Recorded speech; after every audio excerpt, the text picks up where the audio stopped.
वाले हैं 22 जनवरी को, किस तरह आप देख रहे हैं, कितनी खुशी है इस बात की?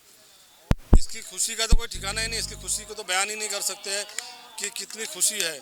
और हर व्यक्ति, हर हिंदुस्तानी, पूरे देश में एक्चुअली देखा जाए, पूरे देश का, पूरे विश्व की बात करूं तो इतनी खुशी मनाई जा रही है कि जो जिस तरह से मना सकता है उस तरह से मना रहा है। ये अलग अलग तरीका है लोगों का, कोई दिया जला के कर रहा है, कोई बाहर जला के हार लगा के कर रहा है, कोई गीत गाकर कर रहा है, कोई अपना नृत्य का रामलीला का प्रोग्राम कर रहा है, हम लोग राम कथा का कार्यक्रम कर रहे हैं, आरती और यज्ञ का कार्यक्रम, जो जैसा बना, खुशी मनाने का कोई सीमित है ही नहीं। तो आज यहाँ महायज्ञ का आयोजन किया गया है, किस तरह से आपको लगा कि राम जी के इस प्राण प्रतिष्ठान के पहले इस तरह से महायज्ञ का आयोजन होना चाहिए? देखिए, 500 वर्षों का संघर्ष जो है, हमारी कई पीढ़ियों का संघर्ष जो सफल हुआ है, आज 22 तारीख को प्रभु राम जी की प्राण प्रतिष्ठा अयोध्या में हो रही है, जो कि आज की पीढ़ी देख पा रही है।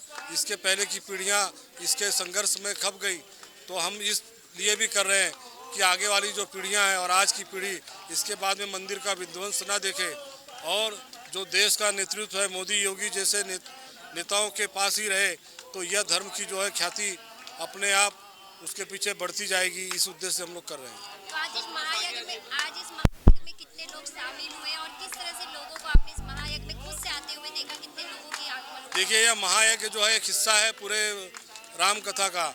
आज महायज्ञ किया है, का शुरुआत किया है, और आगे चलकर 21 तारीख को भव्य कलश यात्रा निकलेगी प्रभु राम का नाम से कलश लेकर और 22 तारीख से प्रभु राम जी की कथा इसी प्रांगण पर 22 से लेकर 28 तक चलेगी, और 29 तारीख को उसकी पूर्णाहुति होकर भंडारा का भी आयोजन किया गया है। तो यह एक तरह से उत्सव मनाया जाता है। एक तरह से जैसे माननीय प्रधानमंत्री जी ने कहा कि यह जो है दिवाली इस अभी साल में 2 बार मनाई जाए, एक बार जब दिवाली आती है राम जी की, और एक बार यह जब राम जी अपने मंदिर में विराजमान हो रहे हैं। दिवाली भी तो उसी तरह मानी जाती है, जब प्रभु राम जी अयोध्या में आए वनवास के बाद में, 14 साल के वनवास के बाद में जब अयोध्या में प्रवेश किया, उस उपलक्ष्य में दिवाली मनाई जाती है। तो ये दिवाली जो है 22 जनवरी की दिवाली जो है प्रभु राम के मंदिर की प्राण प्रतिष्ठा, प्रभु राम की प्राण प्रतिष्ठा 22 जनवरी को अयोध्या में होगी। उस उपलक्ष्य में भी दिवाली मनाई जाएगी और हर साल मनाई जाएगी। हम लोग का यह भी निर्णय है कि हम हर साल 22 जनवरी को इस कथा का आयोजन करते रहेंगे। तो इस कथा का आयोजन आपके द्वारा पहली बार किया जा रहा है? धार्मिक कार्यक्रमों का आयोजन होता रहता है हम लोग के जरिए, प्रयास फाउंडेशन के माध्यम से, भारतीय जनता पार्टी के माध्यम से, लेकिन राम मंदिर के उपलक्ष्य में यह हमारा पहला कार्यक्रम है जिसमें कि कार सेवकों द्वारा महायज्ञ का आयोजन किया गया है। क्या लगता है आज पूरा देश भगवामय है और इसमें जहां विपक्ष, पूरा विश्व ही भगवामय है, पूरा देश के विपक्ष राम मंदिर जाने से इनकार कर रहे हैं, इसे बीजेपी का एक इवेंट और एक एजेंडा बता रहे हैं वोट के लिए? देखो, प्रभु राम का आशीर्वाद पाने के लिए मन में भक्ति होना चाहिए, और वो भक्ति जिसने की है उसको ही प्रभु का आशीर्वाद मिलेगा। आप देखते हो कई लोग हैं